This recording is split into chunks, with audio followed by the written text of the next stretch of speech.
Hey, this is Eric LDS. Eric Smythe. Eric Smith is my name. I just wanted to say this.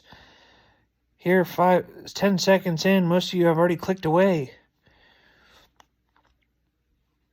I was just watching this video by Mika Wilder's mom, Lynn Wilder. I had this weird thought of her being a psyop super Christian, leaving the LDS church because it's a net positive for Christ. Very strange thought. And then I had this thought, if I died today, I'd wake up to Jesus and I wouldn't be shocked, but I'd be very happy with what he has to say to me. Good and faithful servant. And it's kind of I expected, but I don't. It's nice to hear, He shows me all these kingdoms and palaces and friends. He makes me a king. He makes me a demigod. He compares me to all of these great angels in heaven, and I'm exalted over them all. And, there's some other beings in heaven that are exalted over me, but God doesn't show me them. He just shows me all these magnificent, incredible creatures who were created in heaven, who were formed in heaven, these incredible, sinless beings who've never lied, never stolen, never thought about doing certain types of sins. And here I am exalted over them as a redeemed sinner from earth.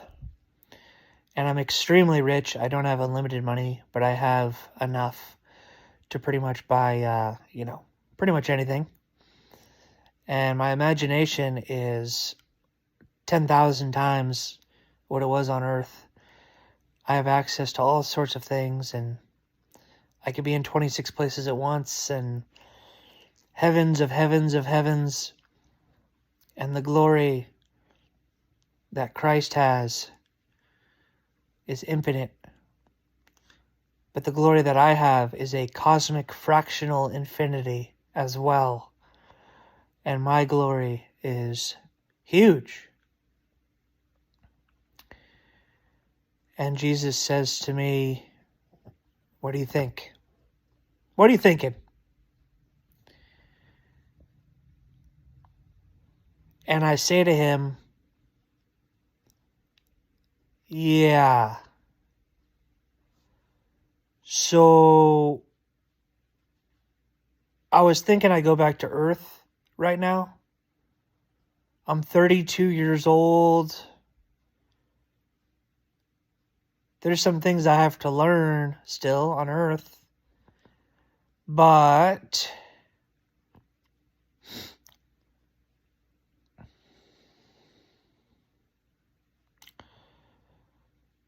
there's people on that planet that need me infused by Christ, with Christ. I need to go back to Earth. Most people in my situation would say what? Oh, this is wonderful. This is great. I want to play sports. I want to take a shower. I'm in 26 places at once. In one of the places, I just want to pray all day. Listen, is the job finished? No, job is not finished. I want to be the Vice President of the United States of America. You can't even spell America without Eric. I'm serious. I'm just going to keep yelling it until it happens. 2058. I want to be Vice President of the United States of America. I don't know anything about politics, but neither do the politicians. Politicians are looking around like, oh, they're taking bribes from every person that they possibly can. They're saying the first thing that comes to their mind. Their recall is weak. They're signing things without even looking at it. As a politician, I would be someone you could trust. I'm pro-life. But other than that, I'd be like the other politicians in the sense that I don't know anything about politics. But I'd surround myself by a cabinet. I'd have righteous people helping me. And I'd learn as I go. But I would mop up all the votes if it wasn't rigged. Just from my speaking ability, the fact that I know Christ. And I don't want the unrighteous votes. I don't need them. I just want the people who voted for Trump to vote for me. And I could pretend like I'm arrogant too. Tremendous, believe me. It worked for him. Righteous, profitable, honest, boast in self. And some people didn't understand the facade. They didn't understand the character that Trump was putting on. When Trump's alone and he's praying by himself, he's a lot more humble than you would understand. And so am I, by the way. I'm not as humble as other people who know Christ, half as much as me. If you know Christ half as much as me, most likely you are more humble than me. But knowing Christ half as much as me means you know Christ a lot. You know him a lot. You know him really well. But people that don't know Christ are not as humble as me, as a general rule. There are some people who are unrighteous who don't know Christ who are humble because they're extremely ugly, they have no money, and they're just humbled by life. And that's tough spot. But they do have humility. But most unbelievers, if they're good looking, if they have money, they're going to be arrogant, more arrogant than me. But my arrogance is a little bit of a joke. But the reason why I make this video, I get to heaven and I just tell God, hey, send me back. I got work to do here. If you watch those NDEs, most people, what do they say? I want to stay. And God says, no, you have to go back. I want you to make cookies at the factory or whatever. I want you to say hi to that 9-year-old girl 12 days from now. And I want to see her face light up because you talked to her. But man, my calling is so much bigger, I think, as a 32-year-old who knows English really well, who knows puns and parables. I'm thinking big. I'm bipolar, so when I'm on my bipolar high, I just want to help the whole world. And this world needs me. We need more righteous, godly men. We need, you know what we need? Haters of evil. We need those guys who are crying and screaming outside the abortion clinic, please, please, don't kill the baby. Don't kill your baby. Don't kill my distant relative, which is in there. Do not kill those human beings. That's a hater of evil. We need more people damning the unrighteous to hell. As people say, don't judge me, let me go to hell. And I say, no, I'm judging you righteously. The world needs more people like me. That's not me being arrogant. That's me being Eric-gant. E-R-I-C. Eric-ant. It's not a sin to be the best. It's not. Recently, I was bowling at Granada Bowl. Not recently. It was a long time ago, you guys. All is one day to God. But you know what? I bowled a 279 the first game, 11 strikes, and a 9 spare. And guess what I bowled the second game? 300.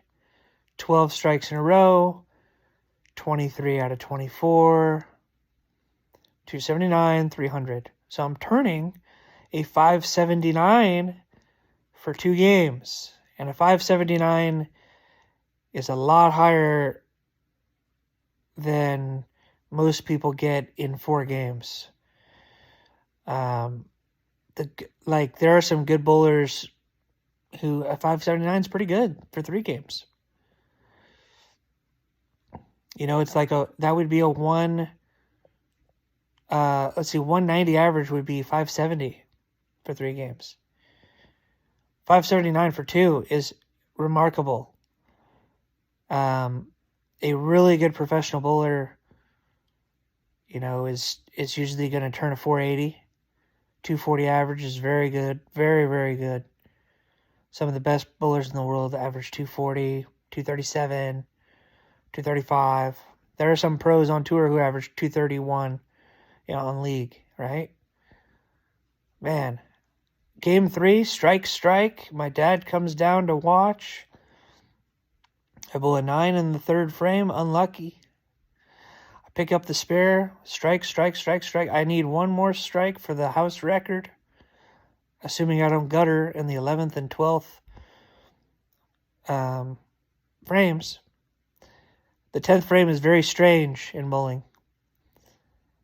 Spoiler alert, I got the strike, and then I got an 8 spare. And I broke the house record by 2 pins with an 846. 279, 300, 267, 846. I'm bowling two-handed. I worked at the bowling alley. I got free games. I practiced. A lot of skill, a lot of talent. An 800 series is 3.5 times harder than a 300 game. An 846 series is the highest 3-game series in the last 26 years. In the entire bowling alley, we've had hundreds of pros roll in. We've had Gene Brule, who was a pro shop owner, bowl 3 games a week every day for the last 15 years, regional title winner. He never got close to 840. Maybe he got an 824 or something like that, 832 maybe. But I don't think so. I think he had a decent amount of 800s, but he's a 220 average like me. You could say it was a little bit of luck, because in bowling you have to, carry those pins, and you can only throw it so good. And the point I'm making is, like, did I just boast? Did I just brag right there? Wow, you're such a boaster. In Luke 18, the Pharisee, the mistake that he made, yes, it is a little bit cringe. Resting on your laurels, going back and reciting all of your accomplishments with a smile, being thankful, because there's better things you could be praying for. But the mistake that he really made was throwing the tax collector under the bus and saying, I'm better than him. I'm better than him, as a person. I'm better than him. And that's where the pride came in. The arrogance of, I'm so glad I'm not like these other people that are worse than me. I'm so glad that I'm greater than him. And that really, he wasn't exalting himself compared to nothing. He was exalting himself compared to another image bearer of God who had a different sin issue, but who is infinite in value in God's eyes. And God basically used that parable to show that even with all his great accomplishments, an ounce or 2 ounces or a pound of pride and arrogance is not as good. A pound of arrogance mixed with all these great achievements and commandment keeping is not as valuable as what the tax collector had, which was a bunch of sin mixed with humility.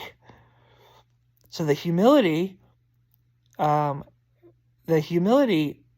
mixed with sin is worth a lot more than virtues mixed with pride. And it's a very, very deep. Well, a lot of Jesus's teachings were deep, but it's very deep, that doctrine. Another deep doctrine comes to my mind that I don't even want to say right now. But if someone's watching this 15 minutes to say, hey, what's the deep doctrine at 14, I might not even remember it. But I'll just say what it is, and then I can explain it later. How about that?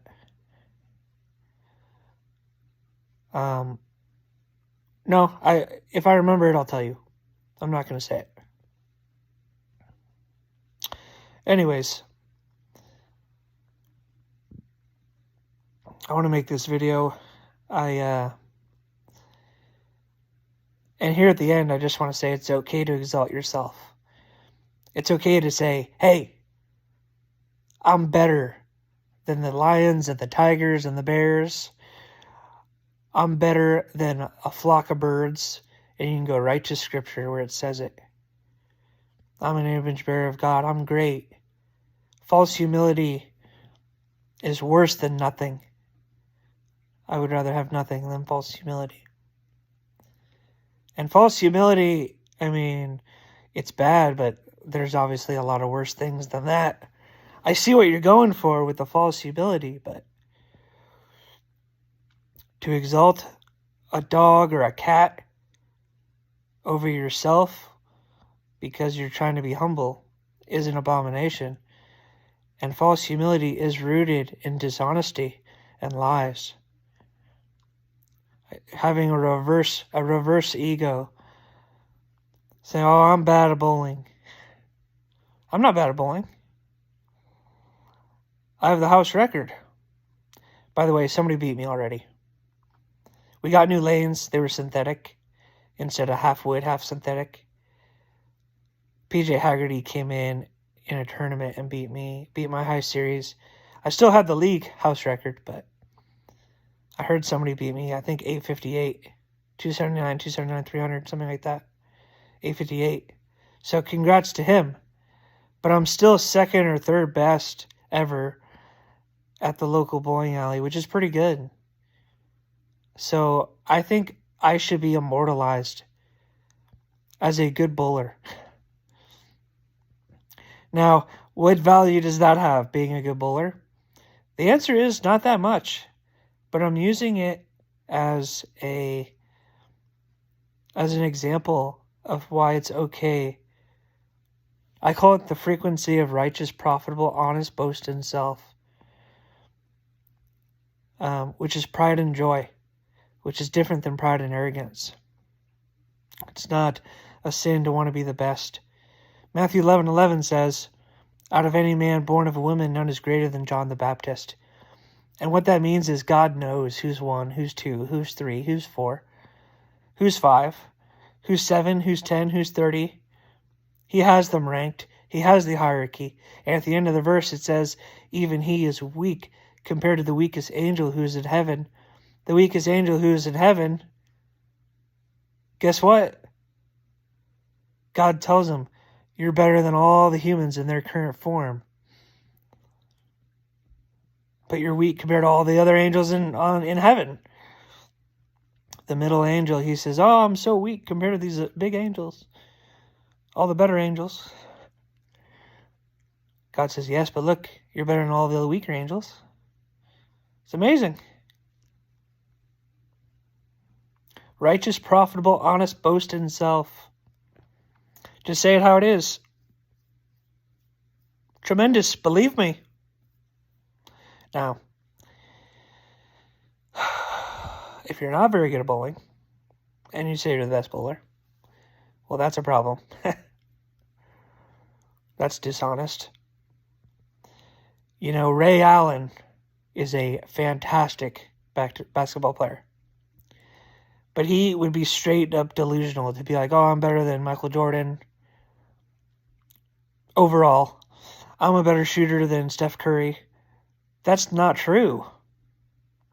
And that's being arrogant. That's being delusional.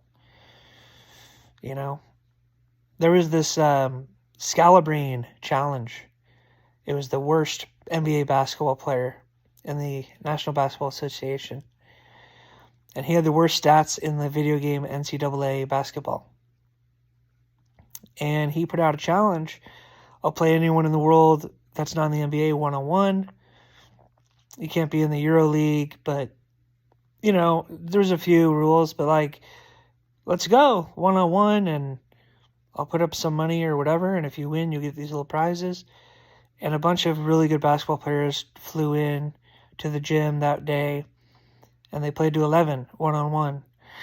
And the first guy, Scalabrine, he won 11-4. Really close game. Not really, but close. The next 8 guys, 11-0, 11-0, 11-0, 11-0, 11-0, 11-0, 11-1, 11-0, 11-0, so whatever. And he just, at the end, he says, I'm closer to LeBron than you are to me. And these were like Division I basketball players, the best Division III player, really good basketball players. And he destroyed them, you know? But competitiveness, is that a sin? No. Hierarchy, it's good. What I really love about God, yes, he has an infinite amount of unearned glory. But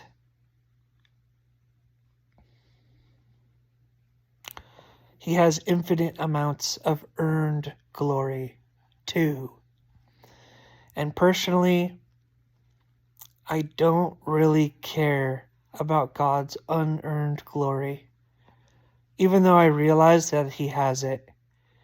And a lot of people worship God for his unearned glory, but I do not. I worship God for his earned glory. I believe that Jesus of Nazareth was worthy of worship before he came to earth. And I believe that Jesus has done things better than what he did on the cross, dying for our sins. I don't know exactly what they are, but I know he's done it in heaven, in the heavens of heavens. And Jesus has earned his glory. But even if Jesus of Nazareth only died on the cross for my sins and lived a perfect sinless life, he would still have enough earned glory to be worthy of worship for what he's done that we know of. But I just want to say, it's okay to have glory. It's okay to earn glory. And I worship God because he is worship worthy. And he's worship worthy because of his earned glory. Not just because of his muscles, but because of all the push-ups that he did to earn the muscles. And part of the purpose of life as image bearers of God, as little creations of God, is to grow in capacity and to grow our character and to grow our account, to grow in glory and to be better than other people and to be better than what we were, to be better one day than the angels in heaven, to be better than the people who didn't want to come to earth, the creatures that didn't want to sign up for the hard mode, which is this life. If you see this life as a video game for a second, does anyone actually want to come to this video game? Does anyone want to come to this world? The answer is yes, because you can win big. And there's lots of glory to win. And it's also high risk, it's high reward. It's high risk because you can die and go to hell. You can make God very angry with your free will decisions. You can choose evil and sin and darkness and destruction, and you can be cast out and destroyed. We know from the Gospel of Matthew that Judas it would have been better for him to never have been born. Oh, well, that's just figurative. Maybe. I'm not saying we don't mix a bunch of mercy and grace and love into every story of the Bible. But what I'm saying is,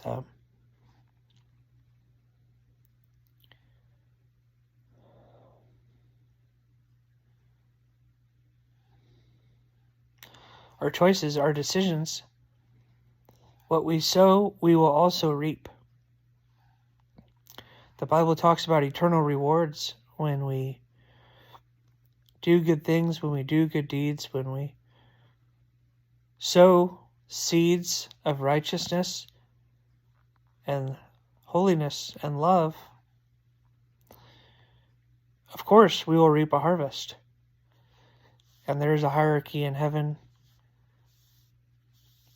And Proverbs 27 verse 2 comes to mind. It's certainly a verse that goes against a lot of what I've said in this video. But hear me out. I'll say the verse. Do not praise yourself. Rather have a stranger do it. A stranger, not of your own lips. Satan is the dragon, and he boasts in himself.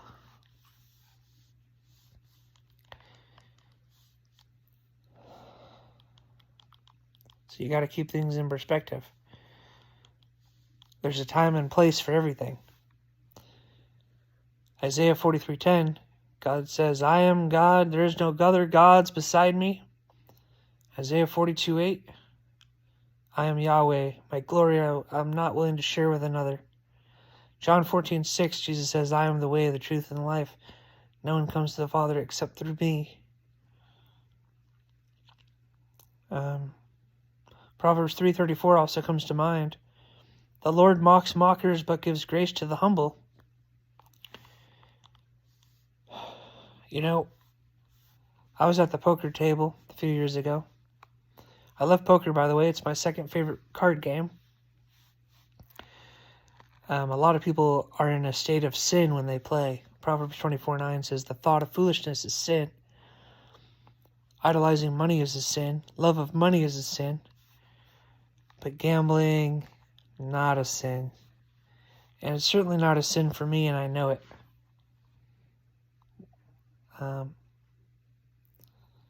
There was this guy at the table boasting in his bowling abilities. He didn't know who I was.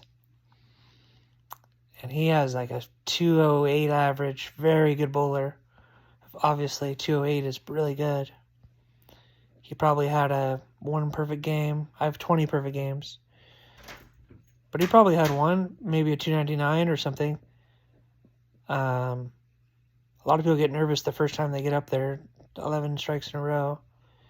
A lot of times they throw a not a great shot and they get a 9, but let's just say his high game is a 300. So he is justifiably boasting in his bowling abilities. But he's a bit of a big fish in a small pond. And he started getting full of himself a little bit. And he starts challenging people to the table to like $1,000 a game. And someone else was bragging about their golfing. But he's bragging about his bowling. And a person at the table knew who I was. I'm not going to say his name, but he knew I was really good at bowling. Anyway, I looked at the guy and I said, will you give me 20 pins, handicap? Will you give me 20 pins a game? And right away, without even thinking, I will give you 20 pins, he says. So here I am, a 220 average, and now he's giving me 20 pins a game. And I'm already 12 pins better than him per game, albeit I haven't bowled in about 1.5 years at this time. He's probably more active. But just because I don't bowl, I mean, I'm probably still 210. But then with the 20 pins, it was really funny. And my friend wanted to play him for $1,000 a game.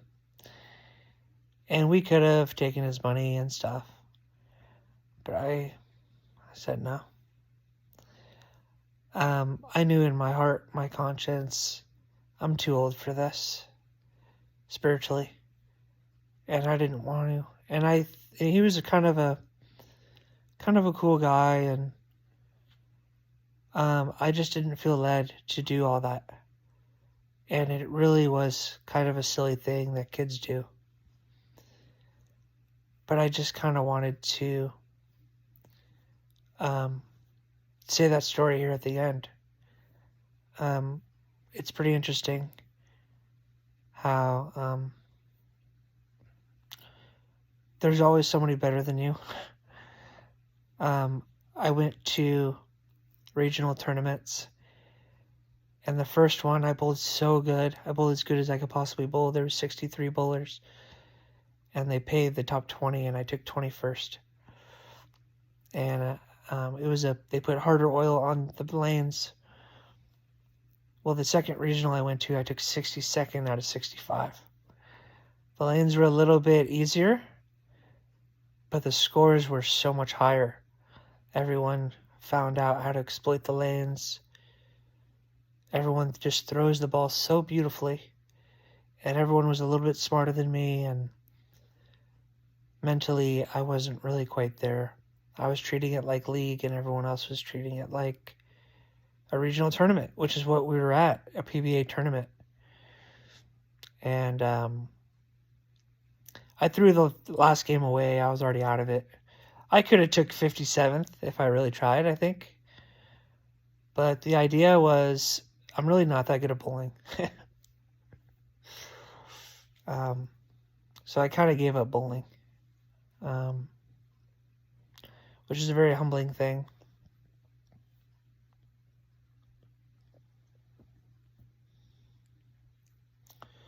And you know, I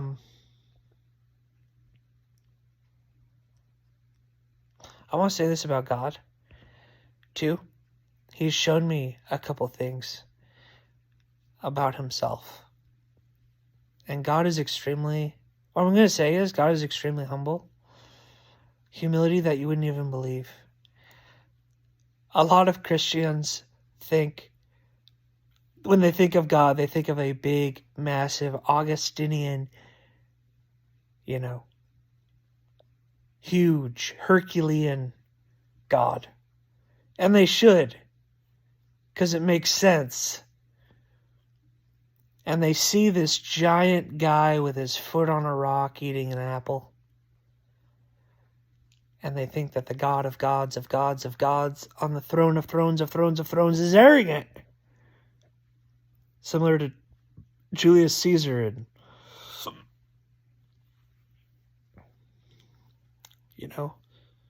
Vladimir Putin. God's got to be more arrogant than them. He has significantly more power. He's more sovereign. What if I told you guys that God is closer to a king than he is to a dictator? And he's closer to a servant than he is to a king? Would that change your perspective? Jesus of Nazareth really changed my perspective on God. How he gets on his hands and knees and he cleans the feet of his disciples. Very strange. A lot of Jews reject Jesus because of the humility there.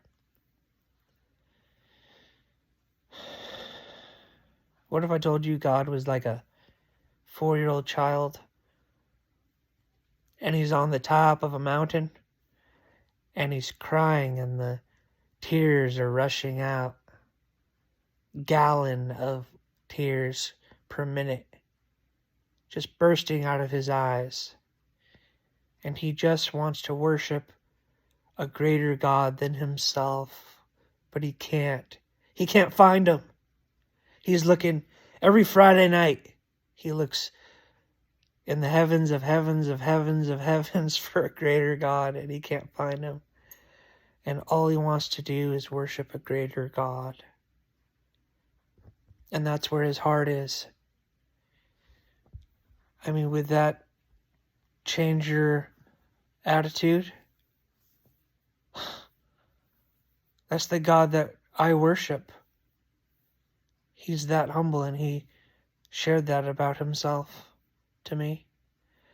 And there is a part of God that is similar to the Augustinian king, but it's such a very, very, very recessive, small speck of God. It's similar to my sarcastic boast in self.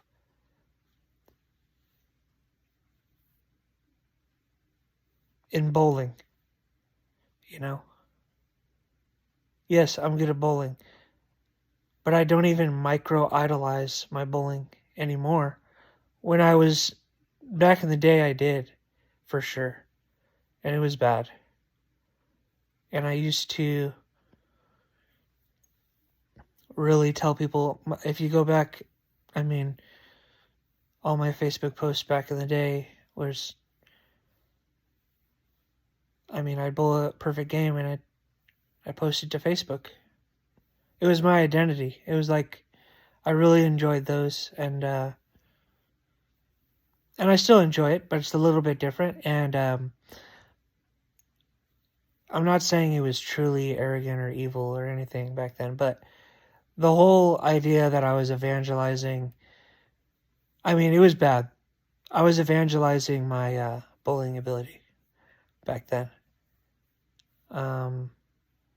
And I was going too far with that. Evangelizing my bowling, maybe that's not the best way to put it, but put it like this: I was boasting too much, too often, to too many people. It was just Luke 6:45 says, "From the abundance of the heart, the mouth speaks." So I was so genuinely full of myself that I couldn't help it. I was telling everyone, and most people were like really impressed. Wow. And a lot of people are so selfish that the first thing that they think about is, oh, I'm really bad at bowling. I think my highest is a 140 game. And that's a lot of times what people would think about, because they think, I'm like, it's not about you, it's about me. We're talking about me. I'm really good, you know? But, you know, when you come to Christ more and you, you know, I recently started praying 10 hours a day. I came across to a money hole, and I found a bunch of money, and I started to idolize money. The more I got, the more I lusted for more money, and next thing you know, I have a bunch of money. And what the money did, and this, I'm just going to include this here at the end. I know that nobody watches videos this long, but I do want to talk about this, about money. Man, I used to love money as a kid, the mechanics of money, history of money, the Federal Reserve, and the gold and silver, and the honest money, and the inflation, and prices, stocks and bonds, and all that investing stuff. Not the money itself, but just the growth of money, and the glories of money and stuff. The purpose of money is to get more money so you can get more money. And I watch documentaries, and there's people, obviously, a lot of people who love it a lot more than me. And a lot of people like what you could buy with money. So they get the money so they can get money so they can buy things that they really want. But I just thought the money itself was interesting, and very interesting. And anyways, I started to actually acquire money. And yeah, I got into sports betting. And sports betting with cryptocurrency. And I was able to make wagers with sports betting currencies. with cryptocurrencies, and then I was able to get tens of thousands of dollars, and I got $100,000, and my mind was completely consumed by the money and the sports, and my life was all in on money. And my prayer life went from 10 hours to 9 hours to 5 hours to 3 hours to 1 hour a day. And my mind, if you just go back and if you were to look through my mind, through those times where I had all the money, I was really just thinking about money, how to pay the least amount of taxes possible, how to get more money. And I started thinking about my bills from 5 years from now, 10 years from now, 20 years from now, 100 years, or 30 years from now, buying a house, and all these weird thoughts. I need to get more money so I can afford a house. And I don't think God wants this for us, to worry about tomorrow. 1 Corinthians 10:14 says, flee from idolatry. Matthew 6:24 says, a man could not serve two masters. He will love one and hate the other. He will love one and despise the other. A man cannot serve both God and money. And then the other one was 1 Timothy 6:10, love of money is the root of all evil. Matthew 19:24, it's easier for a camel to walk through the eye of a needle than for a rich man to enter the kingdom of heaven. And you just take a little bit of each one of these verses. I have a testimony of these. I only had $100,000. Imagine if I had millions and millions of dollars. And Matthew 22:37 says, Lord, love the Lord your God with all of your mind. And I was still praying an hour a day, which is more than most Christians, but some of that prayer was just thanking God for all the money. And I tried to love God and money at the same time. And I just remember I could not and I would not let God steward all that money. I was afraid he'd probably make me give it all away. I just wanted to steward it myself. And I felt it corrupting my heart. And I really do love Christ more than money, so I prayed something that needed to be prayed, even though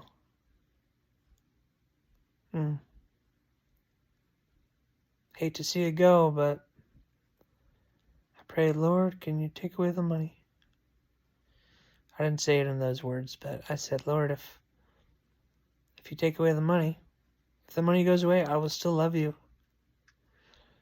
And that was my way of telling God that I wanted the money to go away, because I loved how it used to be, praying to God. And the Lord loves me so much, the money did disappear. The way cryptocurrency vanishes, you can imagine, the money disappeared. It was virtual to begin with. $100,000. Poof, it's gone. Proverbs 23:5 says, cast but a glance at riches, and they shall disappear.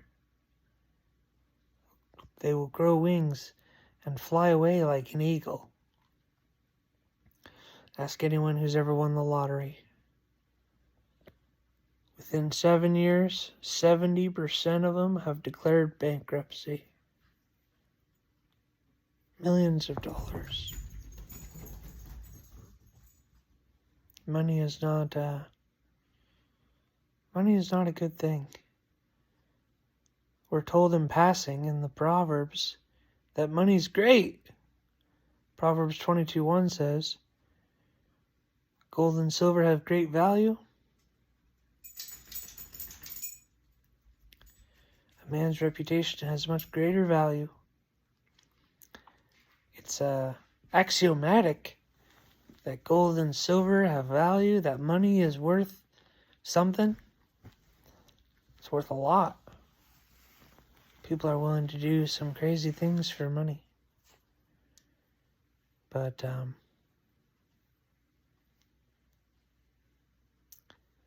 I just want to bear my testimony. It's very difficult to acquire large sums of money and not love it. Because that money is love worthy. The money will provide for you. You won't even need God if you have enough money. What I like about being poor is that you do need to rely on the Lord and you do need to pray to Him.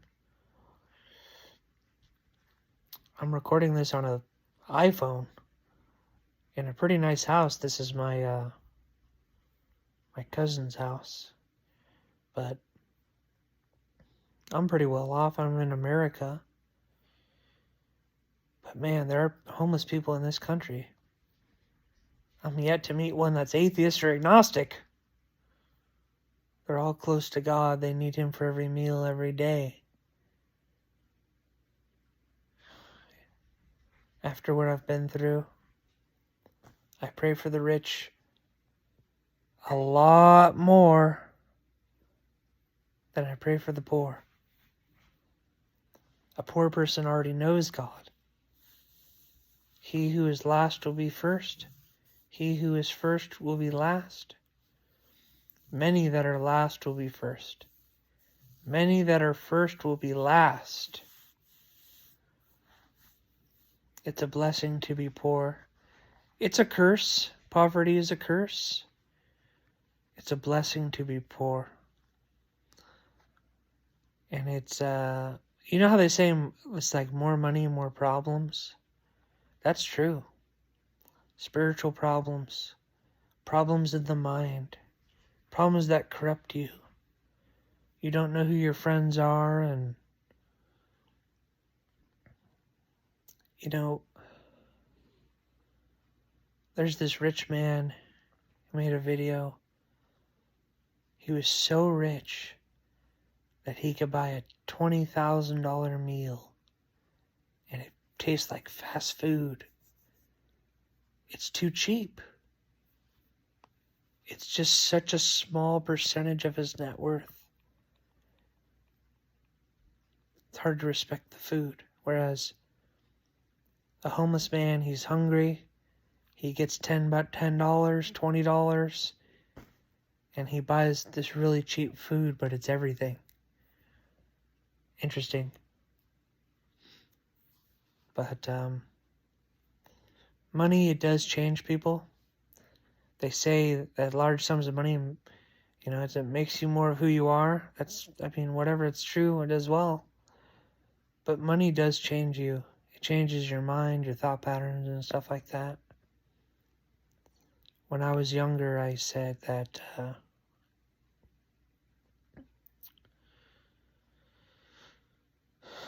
little younger. I wasn't that much younger, but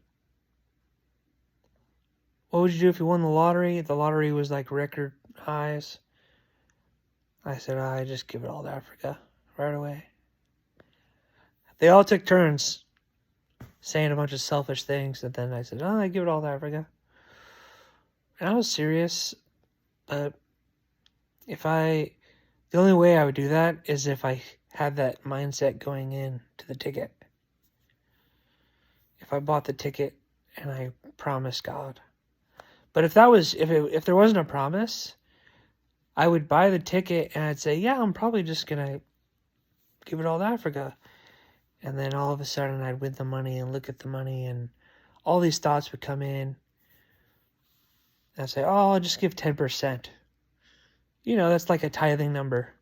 And then I'll think about this and, my family and, this and, I'll invest. And Proverbs 13 talks about a good man gives an inheritance to his children's children.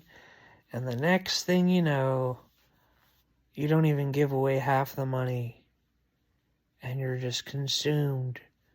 And now you're a business owner, you're a prince, you're a king, you're buying, maybe not the fanciest car, but a pretty nice car. And, you're giving away 1 or 2% of your net worth. Psalm 50 verse 22, you that forget God will be torn to pieces. I'll tell you what's not happening. All out, full on devotion to Christ, reading the scriptures 12 hours a day, watching YouTube videos on theology, praying, loving Jesus. Something about the money itself that's wicked. Large sums of money. Oh, it's not the money that's wicked, it's the love of money. Yes, but where does the love of money come from? It comes from the money. The love of money, it comes from the love of money. And you can get that in so many different ways. Sometimes people don't have money, so they love money because they see, if I just had the money, it would provide for me. And then it does. And then they pick up a love for money there. But other times people can find money and they can love money. But one of the things that I want to show God in this world is that I really don't love money, even though everyone else does. And one of the ways I want to do that is by actually hating the money itself. 97% of Christians hate the love of money, but only 0.1% of Christians hate the money itself. And I think Jesus of Nazareth hated money. He talked about money more than heaven and hell combined. But when he told the rich young ruler, sell everything you have, give it to the poor, he didn't say sell it all and burn it. And I understand that. I was talking to my friend named Brandon. We were in the car. And he wanted to hang out with Philip. And I said, yeah, I'll do it. But we have to talk about Jesus the whole way. He says, deal. So I get in the car, talking about Jesus. He changes the topic to money. We start talking about Bitcoin and money and virtual money and where his money's going. And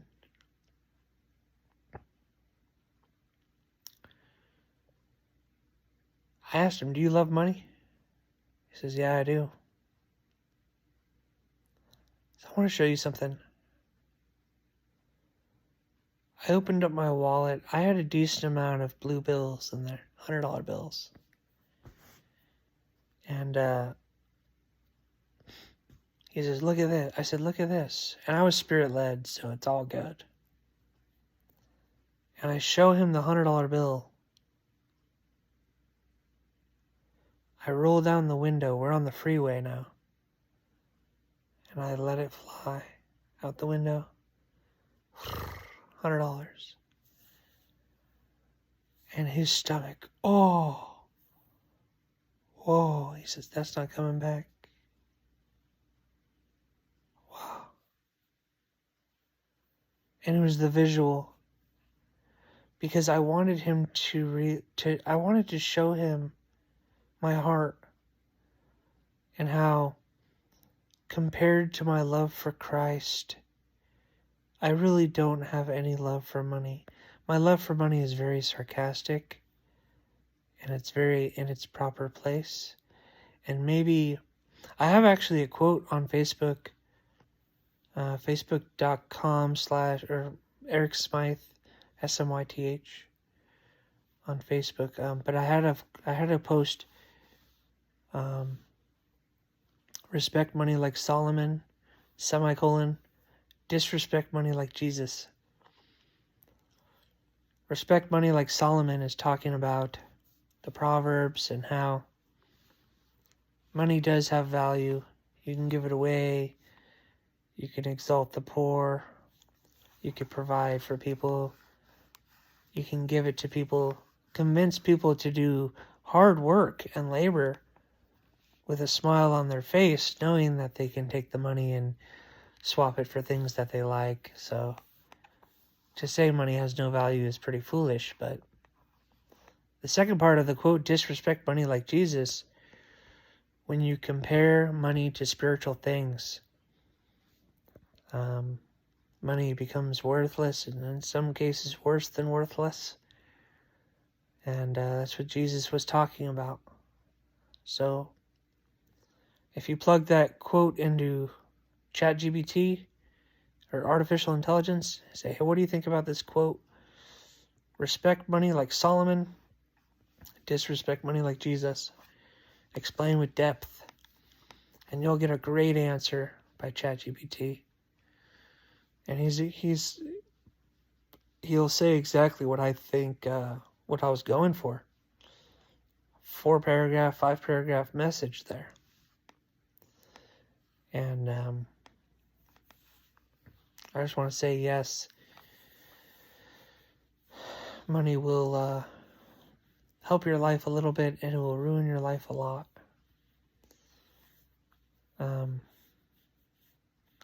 Yeah, so this video is getting pretty long. I'm going to end up praying here. We're going to pray together. If any of you are listening this long, you can pray with me. So let's pray together. Here we go. Dear He who is biggest, He who is best, the biggest God in any universe anywhere. It's an open throne, by the way. Anyone, anywhere, who's greater than God, go ahead and take that throne. He who is biggest, He who is best, He who is currently best. Let's call this being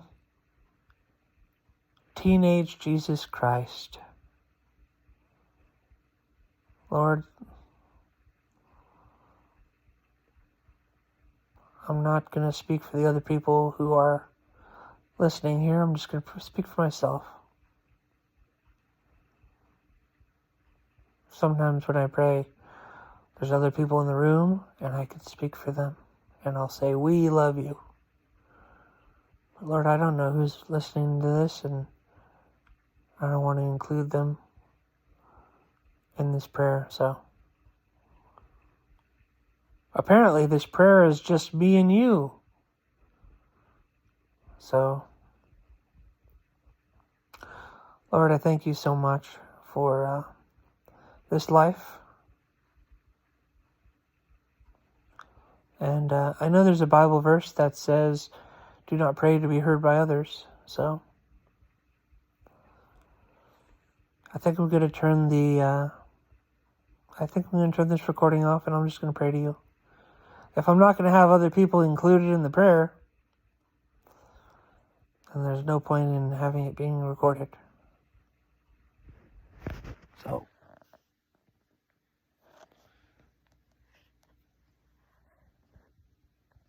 I'm going to end this video. And pray and keep praying. 1 Thessalonians 5:17. Pray without ceasing.